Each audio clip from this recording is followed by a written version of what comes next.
Have you ever watched someone transform a relationship without saying a word? They don't argue, they don't plead, they simply withdraw. And suddenly, everything shifts. The dynamics change.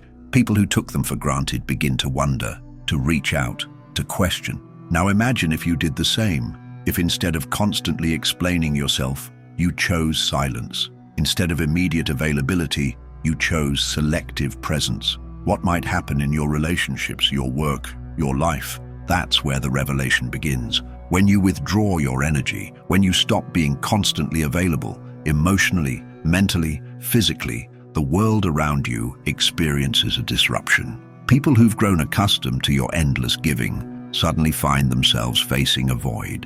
And that's when the truth emerges. Carl Jung said, "The meeting of two personalities is like the contact of two chemical substances. If there is any reaction, both are transformed. But what happens when one substance withdraws? The entire chemistry changes. Pay attention to who becomes unsettled when you withdraw. Who pursues you?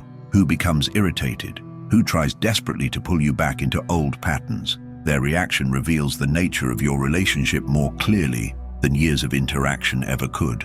You've been giving pieces of yourself away, your time, your emotional labor, your mental space, to maintain connections that perhaps weren't serving your growth. With every immediate response, every emotional reaction, every boundary crossed, you've surrendered your power. And at day's end, what remains? Exhaustion, resentment, a hollowness you can't quite name. The reason is simple. You've become too accessible to those who haven't earned access to your inner world. This isn't about isolation.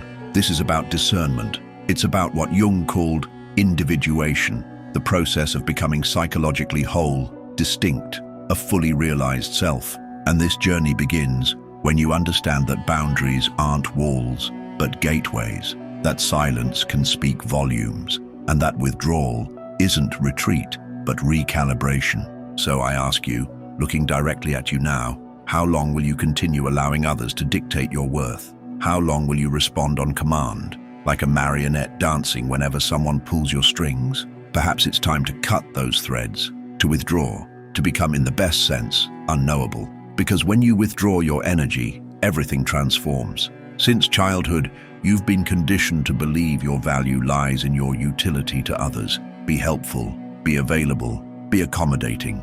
Say yes when your entire being wants to scream no. You've learned that to be loved means to be useful, to be present means to be worthy. Here's a truth that society rarely acknowledges. Constant availability isn't generosity, it's self-abandonment. And as long as you remain endlessly accessible, you will be used, depleted, and discarded when your usefulness expires. Why? Because what comes without effort loses its value. People don't treasure what they don't have to earn. Your perpetual availability makes you predictable, and anything predictable becomes a tool rather than a presence. You've become an emotional convenience store, open 24/7, ready to provide whatever others need. Validation, comfort, solutions, attention. Then you're forgotten until the next emergency. Yet you persist in this pattern, believing that your unlimited giving will somehow be reciprocated. Jung spoke of the persona, the social mask we wear to gain acceptance. It's precisely this mask that keeps you perpetually available. You smile and say, "I'm fine," when you're drowning inside.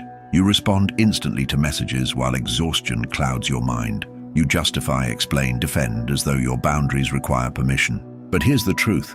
The more you inhabit others' stories, the more you vanish from your own. Constant availability is a subtle form of self-erasure. It's sacrificing your essence for approval, avoiding rejection by becoming whatever others need. This sacrifice exacts a terrible price: your peace, your vital energy, dispersed as though infinite, when in reality, it's your most precious, limited resource. The people demanding your constant presence don't actually want you. They want what you provide: comfort, distraction, emotional labor, validation. When you establish boundaries, when you refuse to perform, these same people become indignant. They accuse, they blame, not because you've changed, but because you've stopped being functional for their needs. And here lies the crucial insight. The more available you are, the less valued you become. What's abundant loses worth. What's guaranteed requires no appreciation.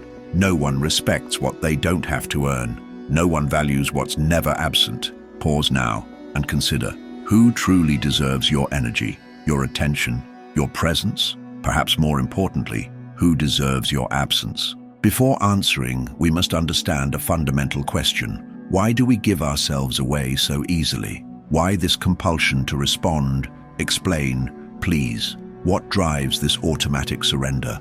The answer lies in what Jung called psychic energy, the vital force that animates your consciousness. And that's what we'll explore next, because your energy is all you have. If you don't learn to protect it, someone will inevitably use it against you. If this resonates with you, click subscribe and join our community. Thank you for your support. Carl Jung didn't view the human psyche as a simple input-output machine. For him, our minds operate as complex energy systems, where every thought, emotion, and action consumes a portion of our finite psychic resources. The essential question becomes, are you consciously directing where your energy flows, or allowing external forces to drain it without permission? Consider how much energy dissipates when you engage with criticism that deserves no response, when you defend yourself against projections that aren't yours to carry, when you participate in conflicts that offer no resolution, when you continuously try to prove your worth to those who cannot recognize it. You're spending your inner resources on exchanges that deplete rather than nourish. And Jung observed that what you resist persists. The more you react, the more entrapped you become in these dynamics. Those who live in perpetual exhaustion aren't lacking strength, they're lacking discernment. Their energy flows outward without return, without replenishment, and this chronic depletion creates vulnerability.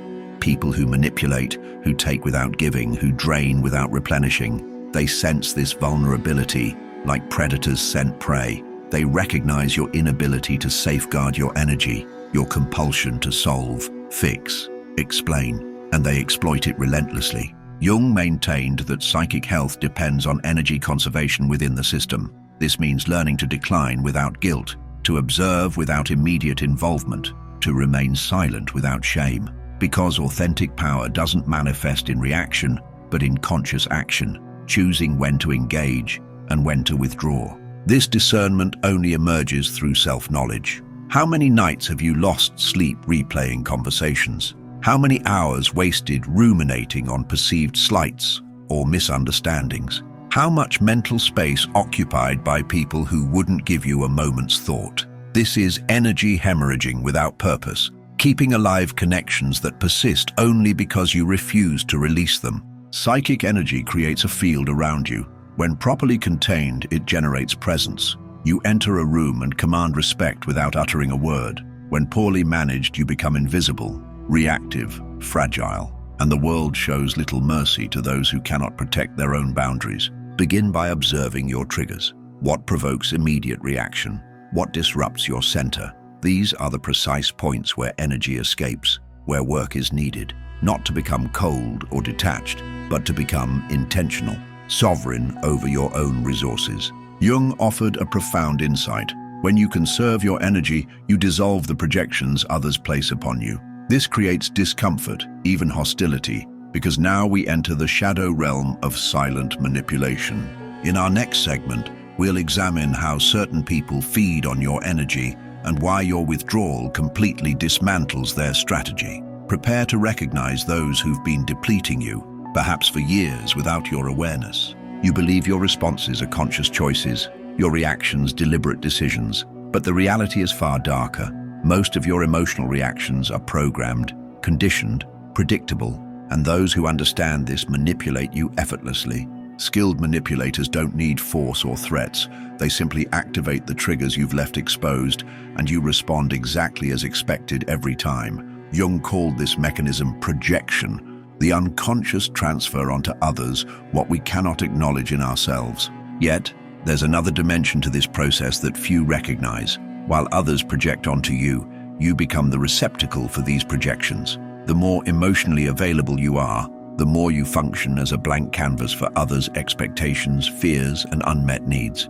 Consider that colleague who only appears when they need support, that friend who creates endless drama requiring your intervention, that family member who praises you only when you fulfill their expectations. These aren't coincidences. They're not relating to you but to the function you serve. the role you've agreed to play. And why do you agree? Because you fear rejection, because you've equated being needed with being valued, because somewhere deep inside, you believe being indispensable will protect you from abandonment. The most insidious manipulation occurs not through force, but through guilt, when you feel obligated, indebted, responsible for others' emotions. When you believe you must remain available, must help, must understand, even as it hollows you from within. Here's the crucial insight. Manipulators don't need to control you directly. They only need you to keep reacting predictably.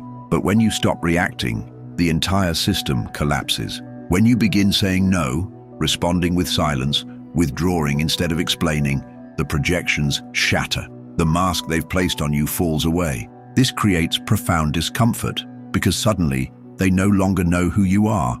Worse, they're forced to confront themselves without your emotional labor as distraction. Your unavailability becomes threatening precisely because it compels others to face their own emptiness, to hear their internal noise without your soothing presence. Then come the attacks, criticism, emotional outbursts, accusations, not because you're wrong, but because you've stopped serving as a convenient mirror. Jung noted, "We do not become enlightened by imagining figures of light, but by making the darkness conscious." When you withdraw, when you stop engaging in the cycle, others' shadows emerge, and this becomes unbearable for those who've used you as escape.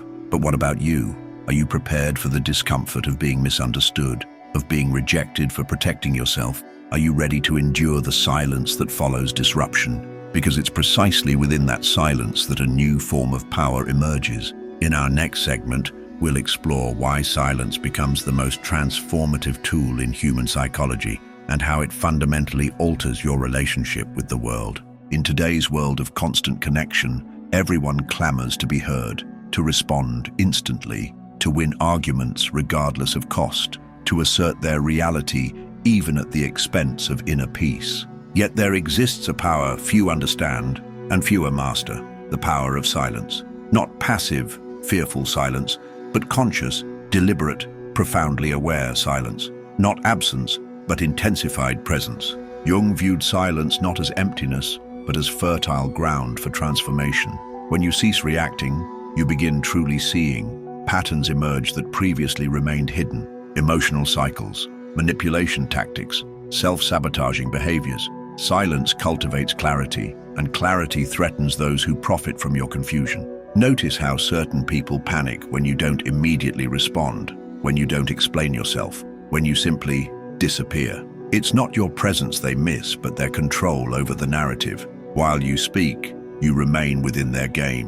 When silent, you change the rules entirely, destabilizing anyone who thrives on your predictable reactions. Authentic silence isn't voice suppressed, but energy mastered. It's refusing to be pulled into emotional vortexes that aren't yours to navigate. It's consciously choosing which battles deserve your engagement. Jung believed individuation, becoming your authentic self, requires this separation, because only in silence can you distinguish your voice from internalized expectations. But silence carries consequences. It will distance you from those who valued you only for your function. It will make you incomprehensible to those who perceived you through their projections. You may appear cold, distant, arrogant, but these judgments come from those who never sought your depth, only your utility. As you mature psychologically, you become increasingly selective with your words, recognizing each communication as an energetic investment. Not everyone deserves access to your inner world. Sometimes silence isn't withdrawal, but sovereignty, the language of those who no longer need validation from outside themselves. Silence creates discomfort because it forces others to confront their own thoughts, their internal noise, without your distraction. This discomfort reveals more about them than any argument could expose. You needn't explain your absence. It speaks for itself. Those threatened by it reveal how deeply they depended on your imbalance to maintain their equilibrium. Yet the most powerful silence isn't one that disturbs others, but one that restores you, the silence that reconnects you to something beyond external validation. In this internal space, free from others' demands, you begin recovering your vital energy, reconnecting with your essence. This is precisely what we'll explore next, because withdrawing from external noise isn't enough. You must learn to consciously direct your reclaimed energy to choose where it flows, where it remains, and most importantly, where it must never be wasted. It's time to become selective with your very soul. Intellectual understanding means nothing without implementation. If you comprehend these concepts but continue saying yes when you mean no, responding to messages that deplete you, participating in empty exchanges, and maintaining relationships solely through inertia, awareness without action becomes another form of self-deception. True transformation begins with the decision to become selective, which demands emotional discipline. Conscious unavailability isn't about becoming cold, arrogant, or distant. It's about no longer being accessible to everyone, at any time, for any reason. It's reclaiming sovereignty over your energy, your time, your peace.